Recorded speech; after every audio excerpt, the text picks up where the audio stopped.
Masechet Gittin, Daf Lamed Bet Amoud Bet, on va commencer par Lamed Bet Amoud Aleph, au dernier quart de la page. Tanu Rabbanan, Batel Hu, I'iv Shibo, Devarav Kayamin, Pasul Hu, Enoget, Lo Amar Klum. Avant d'expliquer cette baraïta, il faut rappeler le sujet. Nous avions appris dans la Mishnah qu'un mari qui a envoyé le guet à son épouse par le biais d'un shaliach, et ensuite le mari a regretté. Il veut annuler la shlichut, c'est possible. Il peut, par exemple, croiser le shaliach et lui dire « Le guet que je t'ai donné, batel hu, il sera nul, je l'annule maintenant. » Eh bien, désormais, le guet est devenu annulé, et il ne pourra pas continuer sa mission pour remettre le guet à la femme, car même s'il lui remet ce guet, ça ne sert à rien, vu que le mari l'a annulé. Même s'il a annulé par shaliach. Par exemple, il a donné au premier shaliach le guet à remettre à son épouse, ensuite il a appelé un deuxième émissaire et lui dit « Va courir après le shaliach, rattrape-le, et dis-lui que le guet que je lui ai donné, batel hu. » Eh bien le guet est batel.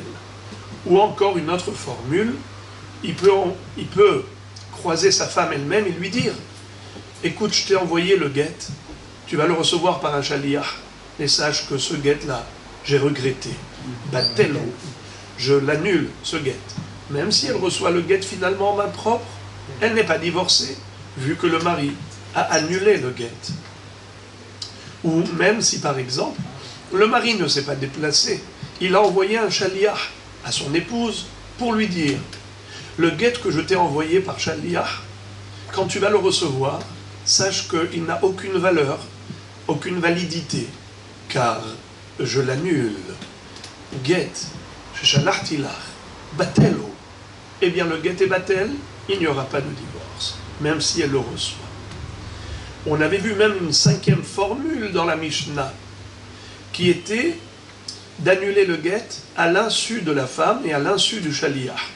Par exemple, le mari va au tribunal, au beddin dans sa ville, et il leur dit « J'ai envoyé un guet à mon épouse, mais j'ai regretté, je voudrais l'annuler. » Et il dit devant le beddin « Guet, sheshalachti le ishti, arini mevatel bifnechem. » Je l'annule maintenant devant vous, cher Dayani.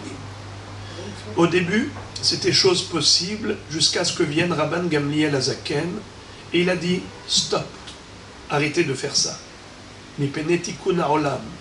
On a déjà dit quelle était la takana, pourquoi il a fait ça. Je vais en citer l'une des deux opinions, ce que j'ai évoqué hier, c'est que la femme peut croire qu'elle est divorcée parce qu'elle n'a pas eu d'information. Le shaliach n'a pas eu d'information. Il a remis naïvement le guet à la femme. Et la femme croit qu'elle est divorcée. Elle va se remarier avec un autre homme. Alors qu'elle est encore échet ish, vu que son mari a annulé le guet devant le beddin dans sa ville. Mais elle n'a pas eu l'information. Quand elle a reçu le guet, elle a cru que c'était un guet valide. Naïvement, elle a été se remarier. Les nouveaux enfants seront des mamzerim. Elle aurait commis la faute grave de Eshet Ish. Pour éviter ce genre de drame, alors Rabban Gamliel a dit « Stop, plus jamais on va annuler devant le beddin dans sa ville à l'insu de son épouse ou à l'insu du shaliach. » Voilà ce que nous avions appris dans la Mishnah. Mais maintenant, la Gemara va nous citer une baraïta qui développe le sujet du bitul haget, l'annulation du guet. On a dit que, comment le mari annule le guet, il voit le shaliach, ou il voit son épouse, et il leur dit, guet, shenatatilecha batelhu, c'est-à-dire le guet que je t'ai donné à toi, shaliach, ou le guet que je t'ai envoyé à toi, mon épouse, tu vas bientôt le recevoir. Ce guet-là, batelhu, c'est-à-dire, je veux l'annuler.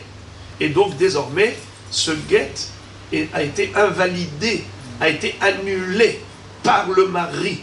Le mari lui a retiré son âme au guet. Je voudrais d'emblée anticiper, afin que vous ne restiez pas sur un suspense jusqu'à la fin du cours. Je voudrais que vous ayez compris la notion de l'annulation du guet. Comment est-ce possible qu'un homme annule le guet? A priori, il a déjà envoyé la réponse, c'est qu'il annule la shlichut. Étant donné que il considère que le shaliach n'est plus son shaliach, puisqu'il est mevatel le guet, alors automatiquement ce shaliach c'est un étranger. C'est comme un étranger qui vient, il donne le guet à une femme mariée. Il lui dit, voilà, tu es divorcé de ton mari. Boker Tov, mais il n'est pas le mari pour pouvoir divorcer, faire divorcer un couple. Comment un shaliach peut faire divorcer un couple? Pourtant le shaliach c'est un étranger. Parce que shlucho shel adam kemoto, étant donné qu'il est le shaliach du mari, donc c'est le prolongement du mari. Mais si le mari coupe le cordon ombilical entre lui et le shaliach, eh bien désormais il n'y a plus de shlichut. Ça, c'est la première notion de base. C'est ce qui fait que le guet n'aura plus d'effet, même si le shaliach le donne à la femme. Mais plus tard, nous verrons un grand débat entre Rav Sheshet et Rav Nachman, à savoir, est-ce que l'annulation, elle est au niveau du shaliach, ou l'annulation, elle est au niveau du guet lui-même? C'est-à-dire que le mari, quand il dit « Get shenatati lecha batel hu » j'annule le guet, qu'est-ce qu'il veut le mari ici? Il veut annuler juste la shlichut, ou bien il veut même carrément dévitaliser le guet. C'est-à-dire que, par exemple, à quoi cela rime ce débat? Alors vous allez voir, c'est vrai, bravo, la formulation c'est le guet. Get shenatati lecha batel hu, bravo. Mais on peut comprendre que cette formulation de get shenatati lecha batel hu, c'est pas vraiment qui veut annuler le guet. Comme on verra d'ailleurs que Rav Nachman va dire que l'homme ne veut pas annuler l'objet. Il veut annuler juste la shlichut. Ça veut dire qu'il ne veut pas que le shaliach soit considéré son shaliach. Mais le guet lui-même, il ne peut pas agir sur le guet lui-même parce que l'objet, c'est un objet. Comment il peut annuler l'objet? Quand il dit get shenatati lecha batel hu, mais c'est quoi ça? L'objet, il n'a subi aucune transformation, c'est le même objet. Comment avec une parole de abracadabra, il va pouvoir dévitaliser le guet? Il aurait pu lui dire je suis mevatel la shlichut, c'est vrai, mais le hidouche il est que même quand il lui dit get shenatati lecha batel hu, on explique les mots. Les mots, qu'est-ce qu'il veut dire? Le batel hu, ça veut dire je ne veux plus qu'il soit guet. Je ne veux plus qu'il soit guet. Ça veut dire je ne veux plus que tu lui donnes. C'est ça ce qu'il veut dire. Batel hu dans le sens non pas de l'objet mais du sujet. Non pas l'objet, le guet, mais toi le sujet, toi le shaliach, je ne veux plus que tu lui donnes. Ça y est, je suis mevatel. Le guet, ça veut dire je suis mevatel la shlichut. C'est ça ce qu'il veut dire. Mais maintenant, est-ce que ça invalide aussi le guet lui-même? Non. Par exemple, ne dites pas non parce que c'est marloquette. Alors, par exemple, dans le cas où le bonhomme, par exemple, a à nouveau regretté. Vous entendez? Au début, il a écrit un guet. Après, il a regretté, il ne veut pas divorcer. Et après, il a regretté, il veut divorcer. Est-ce qu'il peut utiliser désormais le même guet pour donner maintenant à sa femme, en disant la première fois j'ai fait shalom baït, mais maintenant ça y est, je veux vraiment te donner. D'accord? Alors c'est une mahlok. Il y a ceux qui disent que, on verra Rav Nachman et Rav Sheshet. Rav Nachman dit il peut utiliser le même guet. Pourquoi? Car l'homme ne peut pas dévitaliser le guet. Le guet, lui, c'est un guet qui a été écrit l'ishma correctement, convenablement, en bonne et due forme, dans les règles de l'art. Comment avec deux mots, en disant get shenatati lecha batelu, il va être mevatel le get? Mais c'est quoi ça? Il a juste exprimé une volonté de ne pas divorcer. Il a juste voulu dire, je ne veux pas que tu remettes le guet à ma femme, monsieur Shaliach. Ou bien c'est comme s'il a voulu dire aussi, quand il parle à sa femme, écoute, tu vas recevoir le guet du Shaliach, mais sache-le dès à présent que je ne veux pas que ce guet prenne effet. Ça veut dire que j'annule la shlichut. Le Shaliach qui va te remettre le guet, c'est pas en mon nom. C'est ça ce que veulent dire les deux mots, batelhu. Batelhu, ça veut dire yehe batel, que la mission soit nulle, que la mission soit annulée. C'est ça ce qu'il veut. Il veut annuler une mission et non pas annuler un guet, parce qu'on ne veut pas annuler un guet. Un guet, c'est un objet inerte, qui n'a pas subi de transformation physique. Comment tu voudrais qu'il change de statut, ce guet? C'est un très très grand hidouche que nous verrons plus tard. Que Rav Sheshet dit que ça agit même sur le guet lui-même. Pas seulement que le shaliach n'est plus shaliach, mais le guet lui-même est dévitalisé. Et si le bonhomme, après, a regretté, et il dit non, je veux divorcer, il ne pourra plus utiliser le même guet. Il faut rédiger à nouveau un nouveau guet. Et je peux vous le dire depuis maintenant, comment est-ce possible une chose pareille? Comment Rav Sheshet a pu dire que le mari a le pouvoir de dévitaliser le guet? Comment ça marche une chose pareille? Comment ça marche? Alors j'ai vu les Mefarshim qui disent quelque chose de très beau. Ils disent que un guet doit être écrit lishma.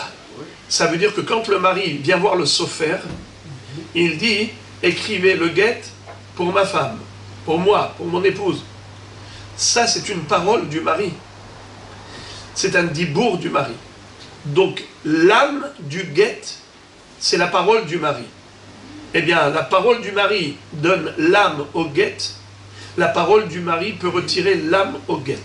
C'est comme si il avait annulé l'ordonnance qu'il avait ordonnée au sofer, quand il a commandé le guet et qu'il a dit au sofer, écris pour moi et mon épouse, cette parole-là, il l'annule. Quand il dit getze, batel hu, c'est quoi qu'il annule? Il annule l'ordonnance au sofer. Ce qu'il a dit verbalement au sofer, écrit un guet pour moi et mon épouse, c'est cette parole qui a donné la validité au guet, car sans cette parole, le guet est invalide. Donc la neshama du guet, c'est la parole du mari, l'ordonnance du mari, quand il a commandé le guet auprès du sofer.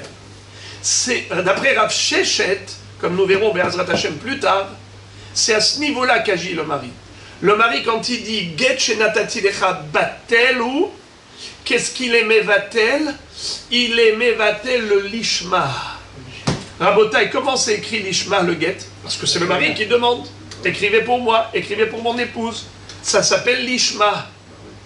Cette parole du mari, une fois qu'elle est annulée, c'est comme un get qui est écrit shelo lishma.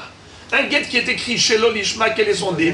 Pasoul. Donc voilà pourquoi, d'après Rav Sheshet, non seulement que la shlichut est annulée actuellement, mais même ultérieurement, il ne pourra jamais utiliser ce guet, parce que ce guet a été disqualifié, invalidé ad vitam aeternam par le mari. Quand il a dit Batelhu, il lui a retiré le din de l'ishma. C'est comme si c'était un guet écrit chez l'olishma.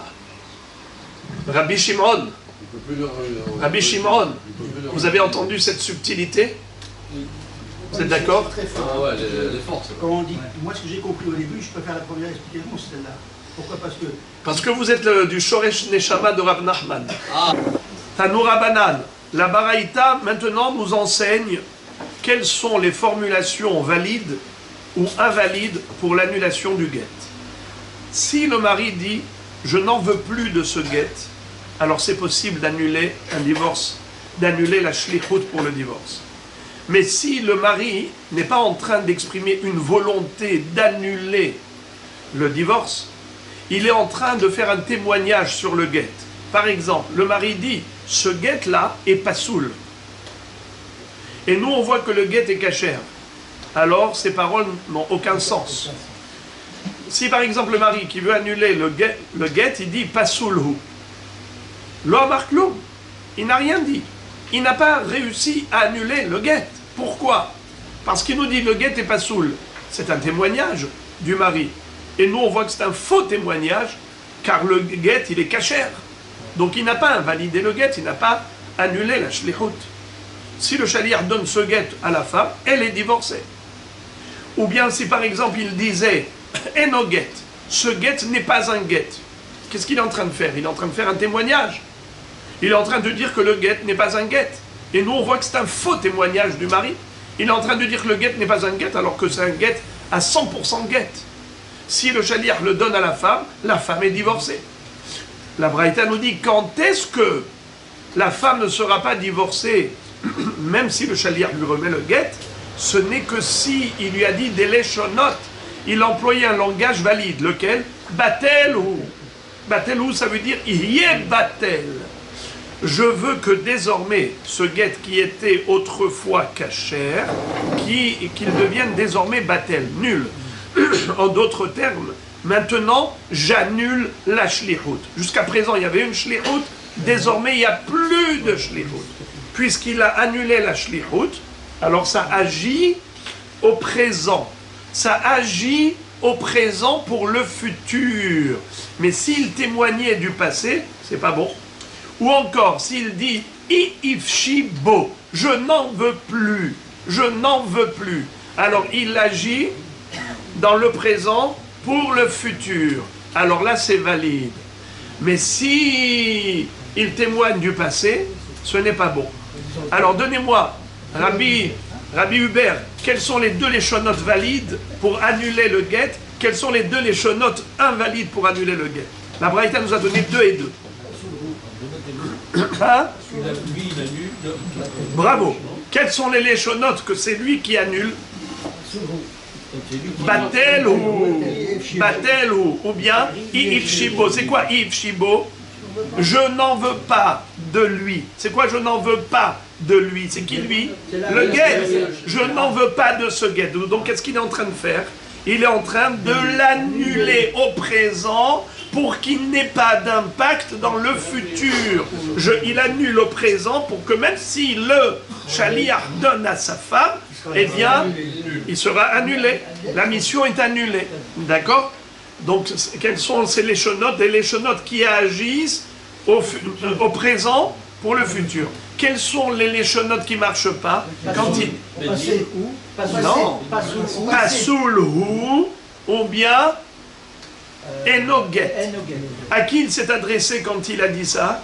Au shaliach. Qu'est-ce qu'il a dit au shaliach? Pasoulhu. Qu'est-ce qu'il a dit à sa femme, le guet que tu vas recevoir? Pasoulhu. Est-ce que le guet est un guet finalement si elle l'a reçu? Oui, elle a reçu. Bravo. Pourquoi c'est un guet cachère? Pourtant il a dit pasoulhu. Ou bien si par exemple il a dit aussi enoget. Alors, si elle reçoit le guet, est-ce qu'elle est divorcée? Oui, pourquoi? Parce qu'il a fait un témoignage du passé. Il a dit le guet n'est pas un guet. Or c'est faux, le guet est un guet. Il a dit le guet n'est pas cachère. Il n'est pas soul. C'est faux, le guet n'est pas... Il est cachère. On lit, on voit qu'il est bien. Alors en disant cela, qu'est-ce qui s'est passé? Il a fait un faux témoignage. Puisqu'il a fait un faux témoignage, nous on voit que ce qu'il dit, c'est des bobards. Qu'est-ce qu'il dit? Il dit que le guet n'est pas soul. C'est pas vrai, il est cachère. Il dit le guet n'est pas un guet. Ce n'est pas vrai, il est cachère. You understand? Alors, répétez le principe, Rabbi. Répétez le principe. Rabbi Fadji, c'est quoi le principe? Le principe, c'est de partir de maintenant Hein? et contre direct.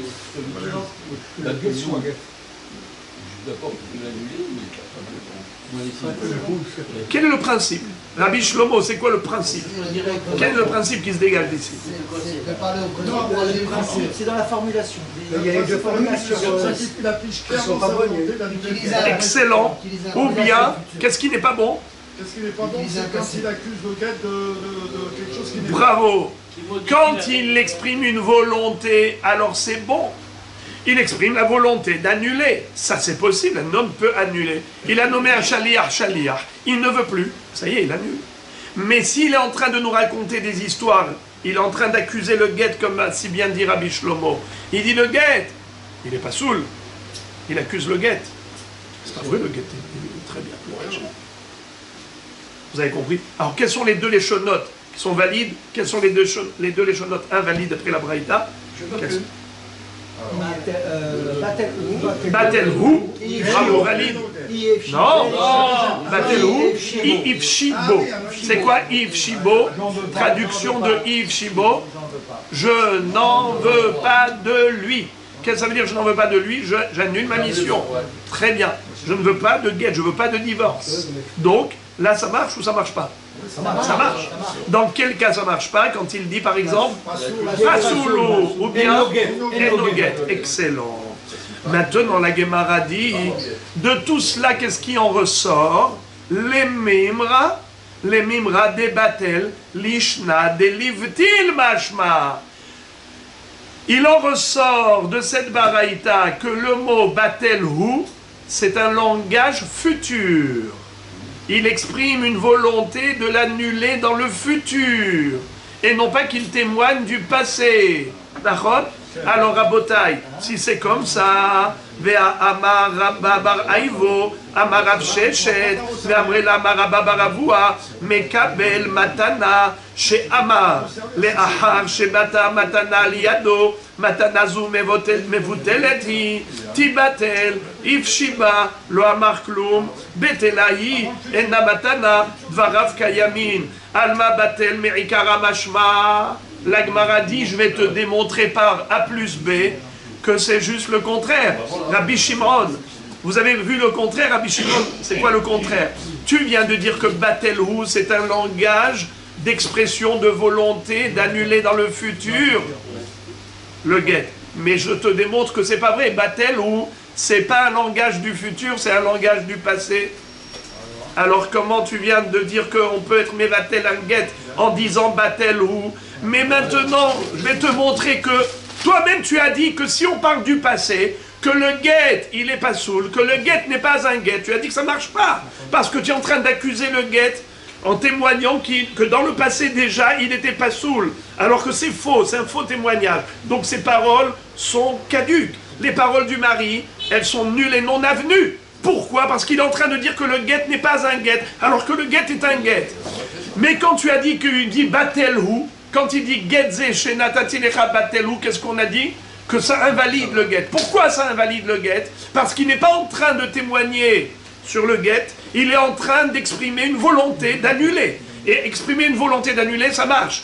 Alors quand tu dis Batel-Hu, ça veut dire que c'est un langage du futur, et pas un langage du passé. Et pourtant, pour quelqu'un qui a reçu un cadeau, et qui a dit Batel-Hu, on a dit que ça marche. C'est-à-dire, un homme, lorsqu'il reçoit un cadeau, et il ne veut pas recevoir un cadeau, d'accord? Est-ce que vous êtes obligé de recevoir mon cadeau? Pas obligé. Mais il y a deux formulations. Il y en a une qui est valide, il y en a une qui n'est pas valide.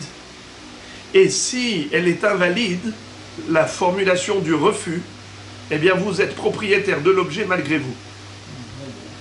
Et si vous êtes propriétaire de l'objet malgré vous, imaginons par exemple vous êtes endetté. Le créancier vient vous voir et vous dit « Moi je t'ai prêté d'argent, rembourse-moi ». Il dit « Mais j'ai plus d'argent ». « Oui, mais au moment où je t'ai prêté, tu avais des biens immobiliers. Où est-ce qu'ils sont ?»« Ah, mais je les ai vendus. » « Tu as vendu ?» Il va voir le client, il va lui dire « Monsieur, tu as acheté un bien hypothéqué. Car ce bien immobilier était entre les mains de l'emprunteur au moment où je lui ai prêté l'argent. Donc moi, j'ai un droit de préemption. Je te saisis. » Tout ça, c'est dans la mesure où, en effet, il était propriétaire de ce bien immobilier. Vous entendez? Par exemple, il y a quelqu'un qui lui a offert un bien immobilier. D'accord? Il était propriétaire d'un bien immobilier. Ensuite, il a emprunté de l'argent. Donc, au moment de l'emprunt, le bien immobilier était chez lui, dans sa propriété.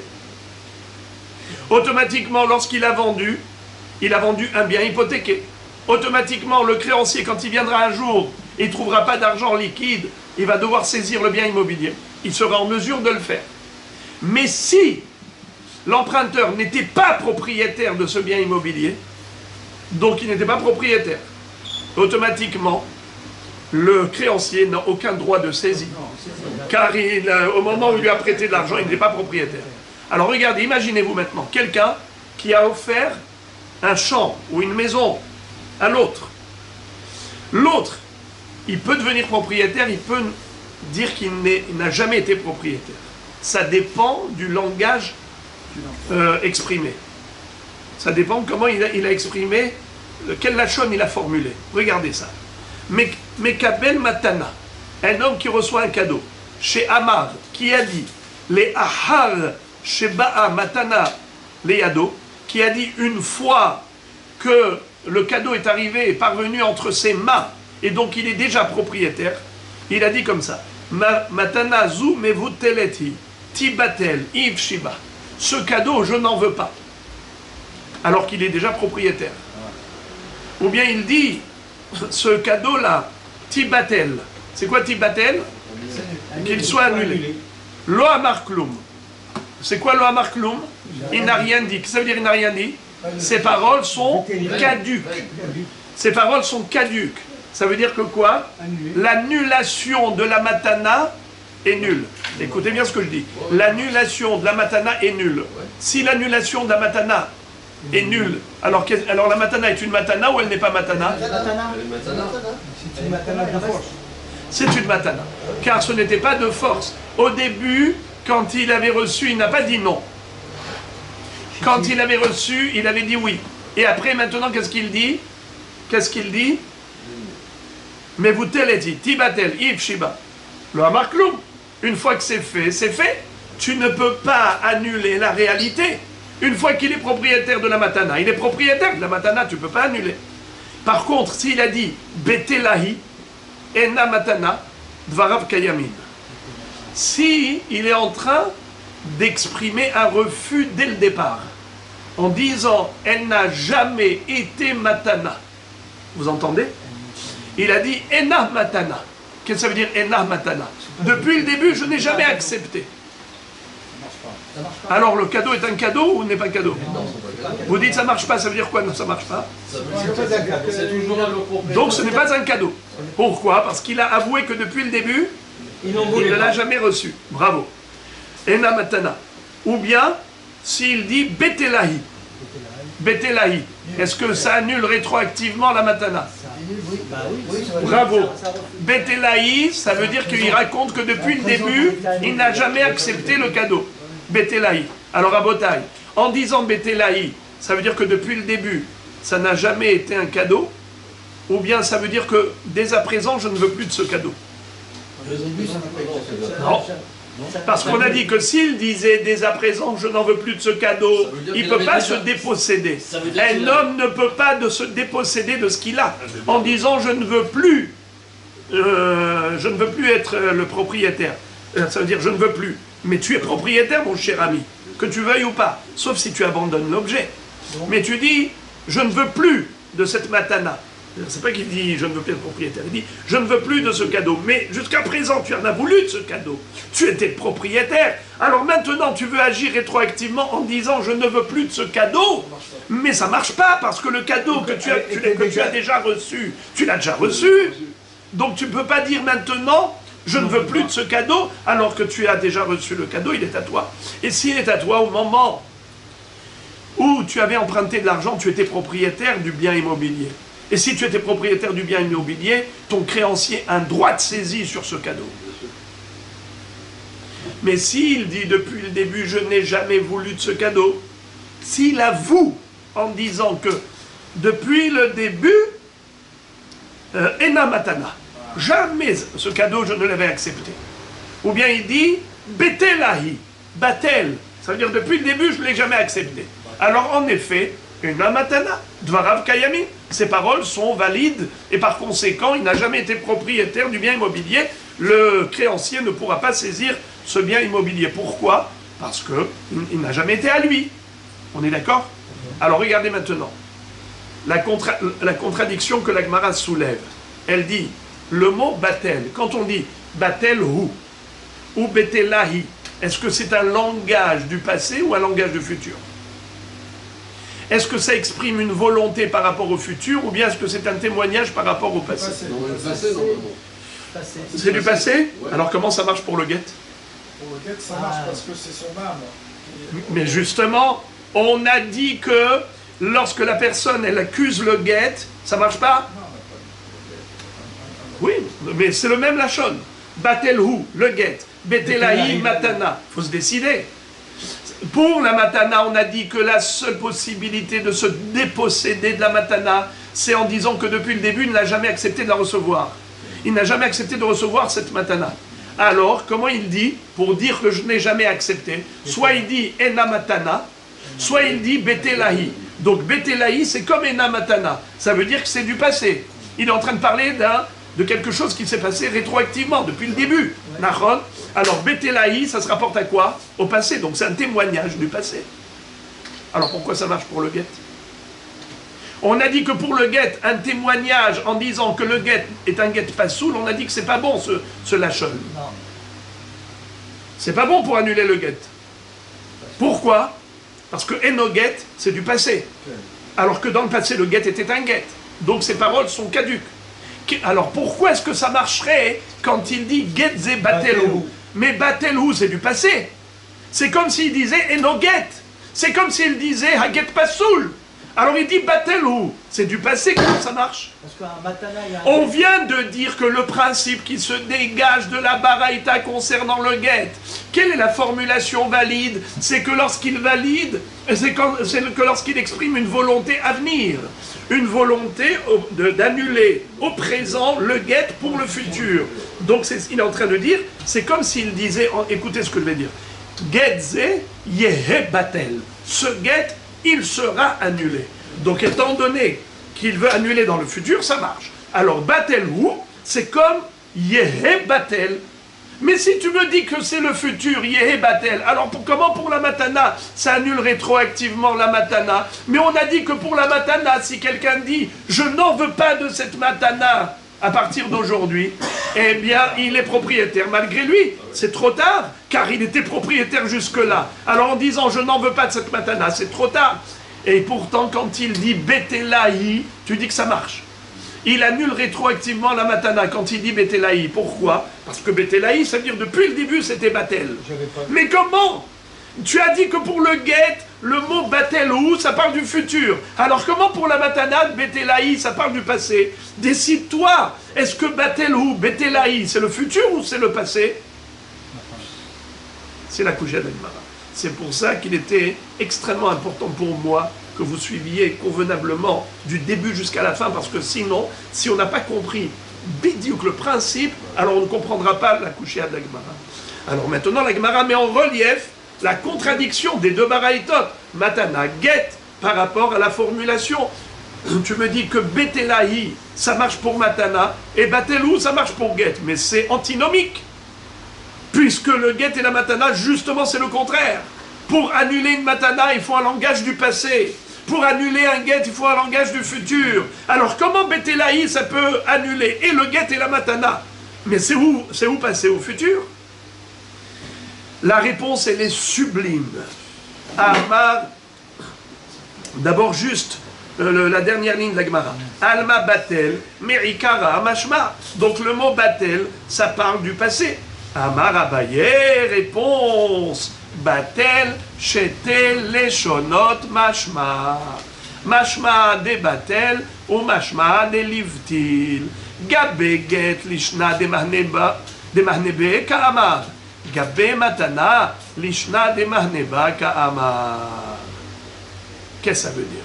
La Gemara nous dit que batelhu, c'est un langage neutre. C'est ni passé, ni futur. C'est malléable, c'est neutre. Batelhu, ça dépend du contexte. Si on est dans un contexte où on a besoin d'un langage du passé, alors le batel, il va s'acclimater au passé. Si on est dans un contexte où on a besoin d'un langage du futur, eh bien le batel va pouvoir incarner la dimension du futur, car c'est un langage neutre. Batel, mashma me'ikara ou mashma lehaba. Mashma passé et mashma futur. Et tout dépend du contexte. Dans le guet, à propos du guet, qu'est-ce que le mari veut? Il veut annuler le guet. À propos de la matana, qu'est-ce que veut le mekabel matana? Il veut annuler la matana. Alors qu'est-ce qu'il veut le mari? Qu'est-ce qu'il veut le mekabel matana? Employer un langage valide. Alors, quand il dit batel hu, à propos du guet, donc c'est sûr que ce qu'il veut annuler le guet, il veut annuler le guet, donc il veut un langage valide. Le langage qui est valide pour le guet, c'est le langage du futur. Donc là, le batel obtient la dimension du futur. Batel hu, c'est comme s'il disait yehe batel, il sera batel. Désormais, ce guet sera batel. Mais pour la matana, quand il veut annuler la matana, c'est rétroactivement, comme quoi depuis le début, il ne voulait pas de ce cadeau. Alors quand il dit matana zu betelahi, ce cadeau, il est batel, ça veut dire quoi batel? Depuis le début, depuis le début, il était batel, jamais je n'ai accepté ce cadeau. Voilà la réponse de Abaye, que batel, c'est neutre. Ça peut être conjugué au passé, ça peut être conjugué au futur. Ça, c'est la réponse de Abaye. Maintenant, Amar Abaye, Nakitinan, on a une règle. Shaliach matana, hareu ke shaliach haget. Nafkamina, le holech lav kezachi dami. Abaye nous dit, on a une règle. Le shaliach de la matana, c'est comme un shaliach de guet. Quel est l'intérêt de dire une chose pareille? Le shaliach matana, c'est comme un shaliach du guet. En fait, c'est pour dire qu'on peut l'annuler. De la même façon qu'on peut annuler un shaliach haget, ainsi on peut annuler un shaliach matana. Quel est le hidouche? Vous allez écarquiller grand les yeux, me dire « Ouais, Boker Tov !» Mais ça c'est... Pourquoi pas? Quel est le hidouche? Eh bien le hidouche il est énorme. Pourquoi? Car nous aurions pu croire que le guet, c'est quelque chose de négatif pour la femme. La matana, c'est quelque chose de positif pour le receveur. Et donc on aurait dû dire que quand Réhouven donne à Shimon une matana à apporter à Lévi, nous aurions pu croire que dès que Shimon a reçu la matana pour Lévi, Lévi en est devenu le propriétaire même à son insu. Selon la règle, Zachin la Adam shelo befanav. Zachin la Adam shelo befanav. Un srout, on peut le donner à l'homme même à son insu. Par exemple, je te dis, Réhouven, moi Réhouven, je dis à Shimon, tiens, prends ce cadeau pour Lévi. Dès que Shimon a soulevé le cadeau pour Lévi, Lévi est devenu le propriétaire. Alors dans ce cas-là, comment le shaliach Shimon, on a dit qu'il est comme le shaliach haget. C'est-à-dire, si le propriétaire du guet, le mari, veut annuler le guet, c'est possible, tant que le shaliach n'a pas encore remis le guet en main propre à la femme, n'est-ce pas? Alors le shaliach matana, quand il apporte la matana au destinataire, tant qu'il ne lui a pas encore remis en main propre, le propriétaire du cadeau peut encore se raviser, regretter, lui dire « Stop, j'annule la shlichut ». C'est ce qu'on a dit, n'est-ce pas? Shaliach matana, ke shaliach haget, comme quoi les deux sont annulables. Alors c'est quoi le hidouche? Le hidouche, c'est de dire que holech lav kezaché dami. C'est de nous dire que quand je te dis apporte-lui le cadeau, je ne t'ai pas dit soulève le cadeau pour lui, je t'ai dit apporte-lui, eh bien tant que lui ne l'a pas reçu de tes mains, il n'est pas encore propriétaire. Quand est-ce qu'il devient propriétaire même à son insu, dès que le shaliach l'a soulevé? C'est quand il était shaliach Kabbalah, pas quand il était shaliach Holacha. C'est quand il lui a dit tu soulèves pour lui, alors pour que lui reçoive. Alors dans ce cas-là, en effet, dès qu'il a soulevé, c'est comme si lui l'avait soulevé. Mais quand il lui dit « apporte-le lui », je ne t'ai pas dit de faire une opération d'acquisition pour lui. Je ne t'ai pas dit « fais acquisition au profit d'eux ». Si je t'avais dit « zéché, srout », soit acquéreur pour lui. Dans ce cas-là, c'est vrai. L'autre, il devient acquéreur immédiatement, même à son insu. Mais il ne lui a pas dit ça. Il lui a dit « apporte-le lui ». Holech matanazo.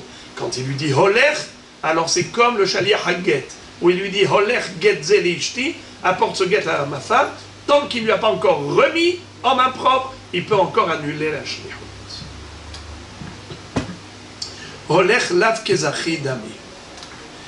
Ravina, la Gemara raconte qu'un jour Ravina, ashkehe le Rab Nachman bar Yitzhak, de tale vekae be'ibra de dasha, vekami bayale, batel mahu.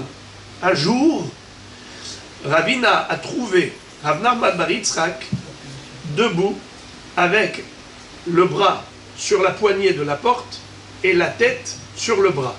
Ça veut dire en train de réfléchir avec beaucoup de concentration.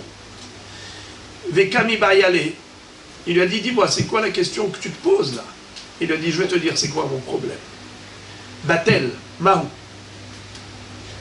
On a appris dans la Mishnah que le mot Batel, il peut être utilisé pour l'annulation du guet, mais à condition qu'ils disent Batel Hu. Ou bien par exemple pour la Matana, Betela Hi. Alors on dit soit Batel Yeh, soit Batel Haya. Ça dépend du contexte, Matana ou guet. Mais parce qu'il a rajouté le mot Hu, ou bien Hi. Mais quel serait le din s'il a dit juste Batel? Getze Batel. Il n'a pas dit Batel Hu. Est-ce que là aussi on va dire, c'est comme s'il a dit Batel Yeh? Ou bien Batel, c'est un témoignage. Il accuse le guet d'être Batel. Et donc c'est invalide, parce qu'on a déjà dit, quelqu'un qui dit que le guet est pas soul, ses paroles sont nulles et non avenues.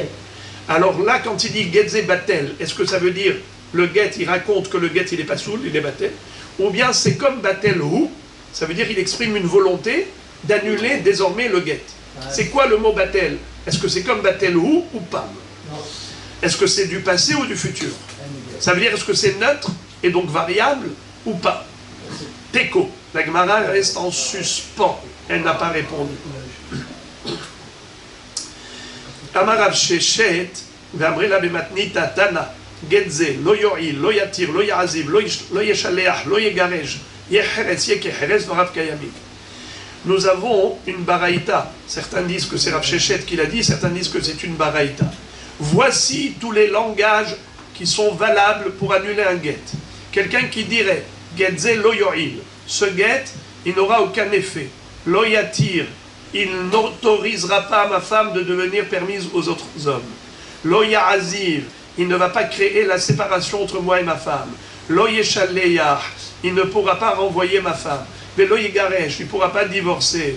Yecheres, qu'il soit de l'argile. Yekecheres, qu'il soit comme de l'argile. Dvarav kayamin. Toutes ces expressions, étant donné qu'elles sont l'expression d'une volonté au futur, eh bien, ça marche. Par contre, si il parle du passé, il accuse le guet de dire « Enomoril » ah, ce guet, il ne vaut rien. « Enomatir » ce guet, il ne peut pas être matir, il ne peut pas autoriser ma femme. « Enomaraziv » il ne peut pas nous séparer. Eno Meshaleach, il ne peut pas la renvoyer. Eno Megaresh, il ne peut pas la divorcer. Heresu, Keheresu, c'est-à-dire c'est du Heres. Il n'a pas dit il sera de l'argile, il a dit il est de l'argile. Keheresu, il n'a pas dit il sera comme de l'argile, il a dit il est comme de l'argile. Il parle du passé. Donc étant donné qu'il parle du passé, tout ce qu'il dit c'est faux, c'est nul et non avenu, puisqu'il dit le contraire de la réalité.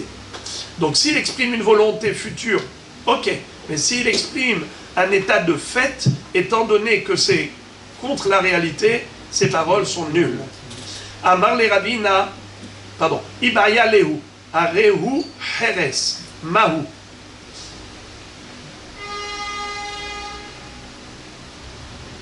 Si il n'a pas dit heres hu,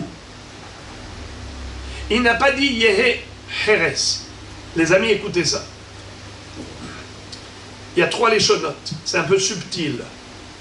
On va tirer les cheveux, on va couper le cheveu en 2. Regardez. Il y a 3 léchonotes. Heres, hu. Yehe, heres. Quel est le din Rabotai quand il dit heres, hu? Est-ce qu'il a annulé le guet, oui ou non? Faux. Heres, hu, le guet n'est pas annulé. Très bien. Yehe, heres. qu'il soit Heres. Est-ce qu'il a annulé le guet, oui ou non? Oui, bravo. La différence, c'est le futur. Yehe Heres, qu'il devienne argile, ça veut dire qu'il devienne invalide ce guet, il peut l'invalider. Il a affiché une volonté, tout va bien. Heres ou, s'il témoigne d'un état de fait, est-ce que ça marche? Non, car il est en train de dire que le guet est pas soul alors que le guet est caché. Il dit que c'est de l'argile alors que c'est pas de l'argile. Très bien. Maintenant, quel est le din? S'il dit non pas Heres ou, non pas Yehe Heres, parce que là c'est facile. Yehe Heres, ça annule. Heres ou, ça n'annule pas, ça c'est clair. Maintenant, il dit comme ça. Harehu Heres. S'il dit Harehu Heres, quel est le din? Hein? Vous auriez voulu dire Teko, hein? Je vous comprends. Mais la Gemara va nous surprendre par une très belle idée en disant comme ça. Amar les... Regardez la réponse. Amar les Ravina les Rabba Habere des Rabba. Ve'amre la Rabba Habere des Rabba les Rabbashi. Maishna me Harehu Egder. Harehu Efker. C'est-à-dire, je te comprends pas, mais c'est évident que c'est valide. C'est évident que c'est valable. Pourquoi? Parce que c'est un langage du futur. Quelle en est la preuve? Quelqu'un qui voudrait consacrer au Beth Amikdash un objet. Quel est le langage qu'il va employer? Dites-le moi s'il vous plaît. Hein? Bravo! Hazak Rabbi Shimon. Il dira Harehu Hekdesh. Ou bien quelqu'un qui veut abandonner un objet. Quel est le lachon qu'il emploie? Harehu Hefker. Donc tu vois bien que le lachon de Harehu, c'est le langage du futur. Ce n'est pas un témoignage par rapport au passé, c'est une expression de volonté par rapport au futur. Alors tout va bien. S'il dit au Shaliach, Get shenatati lecha harehu batel, c'est sûr qu'il a annulé le get et désormais, même s'il a remis en main propre le get à la femme, elle n'est pas divorcée, car le mari l'a annulé. Et maintenant on arrive à ce que je vous avais dit en préambule. Choser umgaresh bo, ou eno choser umgaresh bo. Si jamais maintenant, ce mari a regretté. Au début, il avait voulu faire Shalom Bayit, et donc il a annulé le get, la shlichut, mais maintenant, à nouveau, ça explose. Le sang lui est monté à la tête, il dit non, je ne veux plus faire Shalom Bayit, je veux divorcer.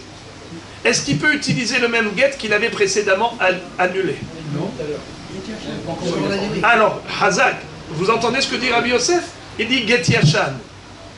Rabotai, vous êtes d'accord avec Rabbi Yosef? Dites-moi par oui ou par non. Pourquoi vous n'êtes pas d'accord avec lui? Tu peux m'expliquer pourquoi c'est pas un Get Yashan? Ici, ce n'est pas un problème de Get Yashan parce qu'ils n'ont pas repris de vie conjugale ensemble, donc il ne peut pas y avoir le problème que Hakamim ont craint qu'on vient y avoir une calomnie par rapport aux enfants qui vont naître entre la date du get et le divorce réel. Les gens ils vont croire qu'il lui avait donné le get depuis la date, mais alors qu'en réalité ils ont fait un shalom bayit et après il y a eu des enfants et après il lui a donné le get. Alors mais on va croire que les enfants sont nés après le divorce. Parce que la date qui figure sur le get, c'est pour ça qu'ils ont dit que le get yashan n'est pas cachère. Mais là, ici, on ne parle pas d'un cas pareil. On ne parle pas d'un get yashan, on parle du cas où le bonhomme, il n'a pas repris de vie conjugale du tout. Simplement, il a mis le get dans le tiroir. Pendant une semaine, il a réfléchi, il a dit non, non, non, on ne divorce pas. La semaine d'après, il a dit on divorce. Alors maintenant, il peut divorcer avec un tel get qu'il a annulé, oui ou non. Rav Shechet dit non, Rav Nachman dit oui. Amar Rav Shechet, regardez-moi ça. Et Choser umgaresh bo, ou eno choser umgaresh bo, Rav Nachman amar choser umgaresh bo, Rav Shechet amar eno choser umgaresh bo, vilcheta kavate de Rav Nachman. Et la Gemara dit, oui, la lacha est comme Rav Nachman qui a dit qu'il peut, oui, se servir de ce même get, pas besoin de refaire un autre. La Gemara dit, kaimalan vilcheta kavate de Rav Yohanan de amar choseret. C'est-à-dire, comment peux-tu dire que la lacha elle est comme Rav Nachman, comme quoi le mari peut réutiliser ce même get et il n'est pas invalidé ad vitam aeternam. Pourtant, nous connaissons la halakha concernant les kiddushin. Si quelqu'un a donné de l'argent à une femme et il lui a dit « tu ne seras marié que dans 30 jours », il ne veut pas que ça prenne effet dans l'immédiat.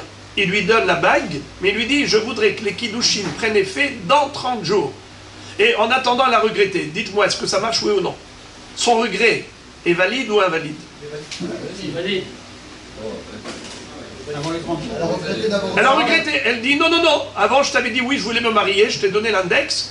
Mais comme tu as toi-même remis à plus tard l'effet de cette bague, toi-même, tu as décalé la prise d'effet des Kiddushin. Moi, en attendant, je dis non.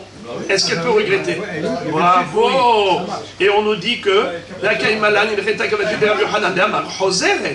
alors, pourquoi est-ce qu'ici tu dis que il peut utiliser le même get?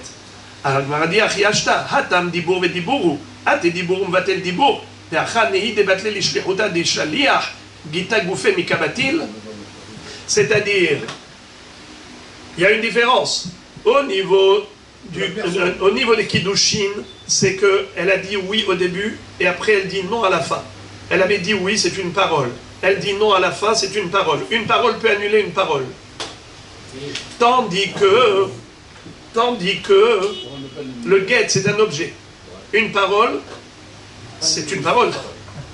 Les paroles s'envolent, les écrits restent. Le get, c'est l'écrit. La parole d'annulation du get, c'est une parole. La parole, elle n'y peut rien contre l'écrit. Tu ne peux pas, avec une parole, annuler un écrit. Voilà pourquoi Rav Nachman dit, le get, il est toujours valide. Pourquoi? Parce que quand le mari a dit, je ne veux pas divorcer, c'est juste pour annuler la shlichut. Il a annulé le shaliach, il n'a pas annulé le get. Car le get, c'est un objet. Le get ne peut pas être dénaturé, il ne peut pas être dévitalisé. Le get, il est resté tel quel. Ce n'est que la shlichut qui a été annulée. L'action de donner le get, ça, il interdit au shaliach de donner le get. Et même s'il donne, il n'est pas son shaliach, elle n'est pas divorcée. Mais le get lui-même, il reste valide. Alors si après il décide d'utiliser le même get, même après avoir annulé la shlichut, maintenant il veut absolument divorcer, il peut utiliser le même get. Ça c'est Rav Nachman. Mais Rav Shechet, je vous avais dit que Rav Shechet lui disait non. Pourquoi? Parce que je vous avais donné l'explication qu'en fait il annule la parole de l'ordonnance quand il avait dit au Sofer écrit l'Ishma. Et bien maintenant il dit, quand il annule le get, c'est comme s'il disait depuis le début, quand j'ai fait écrire ce get, l'Ishma, maintenant j'annule cette volonté d'écrire le get. Et donc c'est comme Dibour, mais va-t-elle Dibour?